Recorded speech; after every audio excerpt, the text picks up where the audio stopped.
أنا تنظن بأنه أولا هنيئا للمغرب، وكيف ما قلت دائما من البداية فضل ترجع بطبيعة الحال السياسة الاستراتيجية اللي نهجها سيدنا الله ينصره منذ سنوات، واللي مهدت الطريق في جميع المجالات، وكان لابد أن الرياضة تمشي بشكل متوازي، واليوم هذه مرحلة أولى نحو مسار مستقبلي إن شاء الله. Ben Fawzi, je le connais aussi et je l'apprécie depuis un certain temps. Il a eu le score le plus brillant, je pense, de toute l'élection. Donc ça montre qu'il a fait du bon travail, mais c'est un passionné de football de toute façon. Donc ça, on le découvre pas aujourd'hui. Je suis sûr qu'il va contribuer grandement au développement futur du football en Afrique. الإفريقية، وهذا الانتخاب انتصار جديد كما قلت، وسيساهم مما لا شك فيه في دور المغرب كدول رائد لخدمة القارة الإفريقية في المجال الرياضي. لعودة قوية للمغرب إلى أسوار الكونفدرالية الإفريقية لكرة القدم، مقعد جاء ليضع بلادنا في الوضع الذي تستحقه كأحد رواد الكرة الإفريقية. وما الثقة الموضوعة في رئيس الجامعة إلا تأكيد صريح للثقة التي يضعها المسؤولون الأفارقة في بلادنا. أهلا بالجميع من هنا من القاهرة. المغرب يحظى بإجماع أصوات المكتب التنفيذي بالغالبية المطلقة من الأصوات. المكتب التنفيذي للكونفدرالية الإفريقية لكرة القدم سي فوزي القجاع يضع الثقة في المغرب، في قدرات المغرب. شكرا. أعتقد بأنه إجماع القارة الإفريقية اليوم في مكتبها التنفيذي لتشريف المغرب هو تجسيد للمسيرة التنموية التي يقودها جلالة الملك نصر الله منذ أكثر من عقدين. هو إنجاز بطبيعة الحال يكرس هذه المسيرة التنموية التي يقودها كما قلت جلالة الملك حفظه الله. اليوم المغرب ينال بإجماع إفريقي دون أدنى نقاش بهذا الشرف.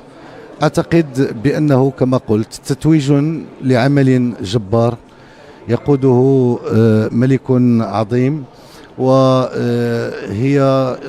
وهو جزاء حقيقي لشعب يحب كرة القدم وأبهر العالم بمتابعته لهذه اللعبة. الكل اليوم يؤمن بأن ليحظى المغرب ويشرف أفريقيا ككل بتنظيم كأس العالم إلى جوار إسبانيا والبرتغال. سي فوزي، سؤال آخر. المغرب كيف ما قلت اليوم يعيد العدة لتنظيم نهائيات كأس العالم من خلال ملف مشترك مع البرتغال وإسبانيا. إجماع بالغالبية المطلقة من أصوات أعضاء المكتب التنفيذي. هنيئا للمغرب، ولنا موعد مع لقاءات أخرى.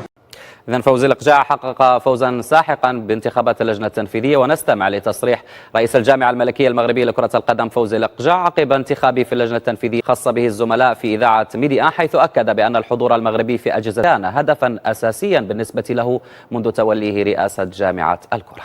اختلف معها اليوم في هذه السنة. ربحنا جوج د الرهانات. اولا اللجنه نتاع الحكمه الاستراتيجيه داخل الفيفا، والعوده الى المجلس التنفيذي وما يفتحه من افاق تدبير اللجان التي تدبر شؤون كره القدم الافريقيه. هذا مكسب محترم بالنسبه لكل البلدان. الان هذه خطوه مهمه قطعناها نحو الامام، نحو الرجوع الى مكان طبيعي، لان اللي كان غير طبيعي هو ان المغرب يكون خارج هذه الاسوار. الآن أقول بأنه بداية مشوار. المغرب له من الكفاءات ومن التراكمات ما يجعله قادرا على ريادة المؤسسات التي تدبر كرة القدم قاريا. الانترفيو بتاع فوزي القجاع ده اقول لكم رايي بصراحه فيه. اول حاجه هيحسسك بالحسره. طبعا تسمعوا كلامي طبعا. لما اتفرجت على الانترفيو او جزء كبير منه حسسني بالحسره.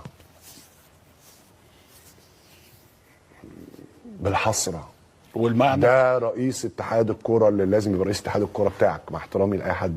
راجل بريزنتبل، راجل مثقف، راجل عارف بيقول ايه وبيتكلم ازاي، راجل باين جدا انه عنده فيجن، وانه راجل مش ديكتاتور، راجل بيستخدم التولز اللي معاه والادوات اللي معاه. فوزي القجاع بحيي المغرب على فوزي القجاع وناس كذا. لازم عشان تنافس، على فكره مش عيب ان انت تغير من المغرب.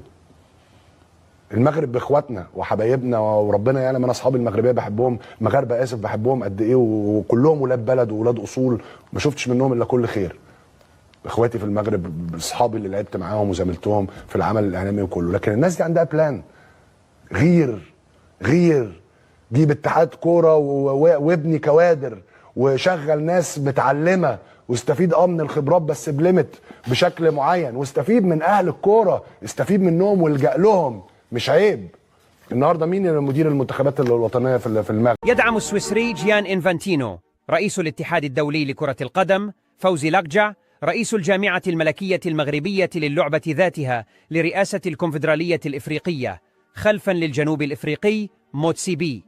وذكرت تقارير صحفية قارية أن إنفانتينو يرى في لقجع الشخص القادر على الانتقال بالقارة الإفريقية إلى مستوى آخر أكثر تطورا كما فعل في الجامعة الملكية. ويعد لقجع عضو المكتب التنفيذي داخل الكونفدرالية الإفريقية لكرة القدم من المقربين من إنفانتينو وصلة وصل مع الكاف، إذ يعتمده في اتخاذ الكثير من القرارات الخاصة بالشأن الكروي القاري، خصوصا توفير الظروف المناسبة للعديد من الدول الإفريقية التي لا تملك ملاعب مصادقا عليها لخوض مباريات على الأراضي المغربية. وأعلن رئيس الجامعة الملكية المغربية لكرة القدم وعضو المكتب التنفيذي للكونفدرالية الإفريقية باسم الاتحادات الإفريقية للعبة عن دعم الكاف رسميا ترشيح رئيس الاتحاد الدولي لكرة القدم السويسري جياني إنفانتينو في الانتخابات السابقة للفيفا. وتنتهي ولاية الجنوب إفريقي موتسيبي على رأس الكونفدرالية الإفريقية لكرة القدم خلال الجمع العام المقبل، وما زال لم يعبر أي عضو داخل الكاف عن نيته الترشح لهذا المنصب. وترى مجموعة من الاتحادات القارية في لقجع الشخص المناسب لهذه المهمة للنهوض بكرة القدم داخل القارة، كما فعل بالمغرب الذي حقق به نهضة كروية حقيقية. الصحفي طرح له سؤال حول إمكانية ترشحه يعني لرئاسة الكاف، يقول فوزي لقجع بوركوا با. بيان سور وكان في الكونتكست تاع اليوم، الكونتكست تاع اليوم كون يترشح ما فيها الشك باللي هو يجوز البينيفيسي. رانا على بعد شهور قليله ولكن الدور تاعو كبير فعال. نقولوا عنده ممكن القوه اللي يمتاز بها رئيس الكونفدراليه. لي زوتر فيس بريزيدون ما عندهمش لو بوا تاعو، سي تو طافي نورمال. كي تشوف ليسباس اللي خداتو لا فيدراسيون ماروكان بون لي ريبريزونطون تاعها في لاكاف، خاصة وحنا رانا على بعد اشهر قليله يعني قبل موعد الجمعيه العامه المقبله. محمد انا ما عنديش معلومات باش نزوق نقول لك راح ما على بالناش كيفاه، ما على بالناش الامور كيفاش يطلقها. كاين تواطؤ ما كاينش تواطؤ، نقدروا نسبيكوليو هكذا. نقولوا باللي بالك كاين اطراف في لاكاف وساعدتهم هذا واش راه يجرى هذا الشيء هذا باش بتات باش يتخلصوا بعض الاشخاص. ممكن خليها وغلط خليه، لان كاين واحد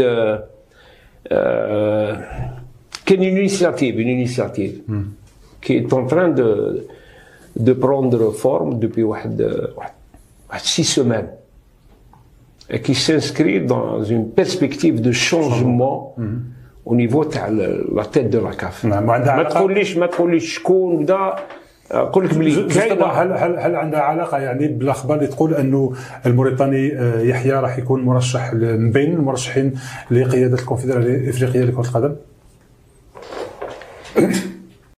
السلام عليكم ورحمة الله وبركاته، وأهلا وسهلا بكم مرة تانية. قلت لكم بأن المغرب وفوز فوزي لقجع برئاسة الكاف ده حدث تاريخي يا جماعة. المغرب دايما بتقدم لنا أمثلة وبتضرب لنا أمثلة كبيرة جدا جدا بقدرتها على الفوز بكل المناصب القيادية في قارة إفريقيا. وكنت وجهت رسالتي مباشرة إلى موتسيبي وقلت الكلام ده لازم الناس كلها تبقى عارفة. بأن فوزي لقجع من أهم الرجالات اللي موجودة في قارة إفريقيا، وفوزي لقجع يستحق عن جدارة واستحقاق بما قدمه للمغرب ولمنتخب المغرب ولكل الشعب المغربي أن يكون رئيسا للكاف. طبعا كان في كلام كتير جدا عن الجمعية العمومية وجمعية الأندية والتطوير اللي هيعمله فوزي لقجع بعد رئاسته للكاف، تطوير كبير جدا جدا. هيكون في ملاعب جميلة جدا في كل قارة افريقيا. فوزي لقجع هو الرجل القوي في قارة افريقيا، هو اهم الرجال في الاتحاد الافريقي لكرة القدم. ودايما اما يكون الفيفا عايز يعمل اي حاجة في قارة افريقيا دايما خلاص رن التليفون كلم فوزي لقجع يحل لك المشكلة دي. هو حلال المشاكل في قارة افريقيا.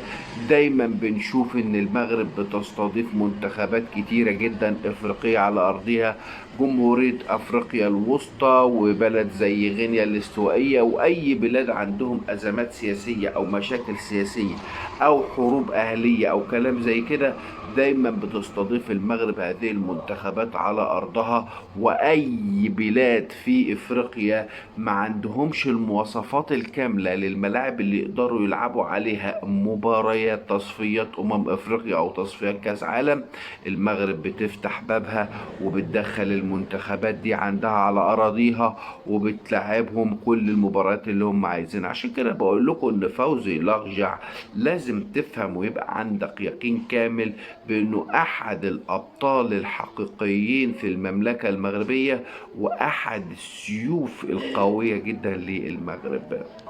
فالكلام اللي انا بقوله ده لازم الكل يبقى عنده يقين بالكلام اللي انا بقوله ده، لان طبعا زي ما احنا عارفين بان العلاقات القوية جدا لفوزي لقجع بكل رؤساء الاندية في قارة افريقيا ورؤساء الاتحادات في قارة افريقيا دي طبعا بتديله قوة كبيرة جدا في قارة افريقيا. وكان في تصريحات كتيرة جدا من كل الناس اللي منافسة ليه، سواء كان هاني ابو ريدة او متسبي اللي هو الرئيس نعتبره بقى السابق للاتحاد الافريقي، واللي كان قال باتريس متسبي بانه فخور جدا بالمغرب وفخور بما يقدمه المغرب من خلال فوزي لقجع، وانه على يقين بان كل البطولات اللي تم اسنادها الى المغرب سواء كان بطولة الامم الافريقية اللي هتقام في شهر ديسمبر القادم وبطولة كأس العالم 2030 ان المغرب قادر على انه يبهرنا في قارة افريقيا وانه يقدم لنا نسخة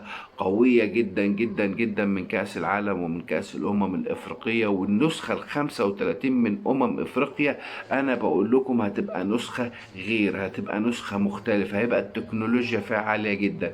وده اللي قاله فوزي لقجع بان احنا جاهزين بكل التكنولوجيا، جاهزين بكل كاميرات التصوير، اطقم اخراج من الخارج، عندنا ملاعب على اعلى مستوى، عندنا فنادق على اعلى مستوى، هنستضيف كل الفرق بلا استثناء. وده اللي انا قلته، حتى الجزائر ما فيش عندها اي مشكلة ان تبقى مرحب بها في المغرب، لان المغرب ما عندهمش ازمة مع منتخب الجزائر، المغرب عندهم ازمة مع النظام الجزائري. وده الكلام انا قلته كتير جدا في فيديوهات سابقة، لكن انا قلت لكم افهموا الكلام، لان الاعلام الجزائري هو اعلام دايما بينبح بكلام غريب جدا، ودايما كل كلامه خارج عن السياق، وكل كلامه اتهامات جزاف واتهامات غير صحيحة بالمرة للمغرب بان هم سبب المشاكل اللي عندهم، وان المغرب لا يستحق انه يكون فوزي لقجع رئيسا للكاف، وان المغرب لا يستحق انه يستضيف بطولة الامم الافريقية. كل حاجة عكس اللي بيحصل في العالم. ورغم ان احنا شايفين هنا من مصر شايفين كل الانجازات الكبيرة جدا اللي بتعملها المغرب، سواء على مستوى المنتخب الاول لكرة القدم رابع كاس العالم اللي كان كل العرب بيشيدوا بيه في قطر، على مستوى منتخبات الناشئين تحت 21 سنة تحت 17 سنة واصلين بطولة افريقيا وبينافسوا على الوصول لكاس العالم للناشئين وكاس العالم للشباب. كمان الاولمبياد، اولمبياد باريس حصلت على الميدالية البرونزية، عايز ايه اكتر من كده؟ ده انت عندك انجازات رهيبة في اخر سنة او سنتين بس.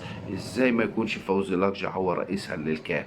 انا بقول لكم الاعلام الجزائري حطوا لسانكم جوه بقكم، لان الانجازات هي اللي بتتكلم. ومن الاخر شوف انت فوزي لقجع بيعمل ايه وقلده وانت تكون زيه بالظبط. لكن صعب جدا ان انت تقلد فوزي لقجع، لان الناس دي عندها سيستم وعندها نظام وعندها قوانين بتحكمها. وده اللي انا دايما باكد عليه، ان الملك محمد السادس دايما بيدينا المثال القوي جدا على انه بيدعم الرياضه وبيدعم الرياضيين وبيدعم كل الفئات الرياضيه في الوطن المغربي. ما تنسوش تعملوا لايك للفيديو واشتراك في القناه. والسلام عليكم.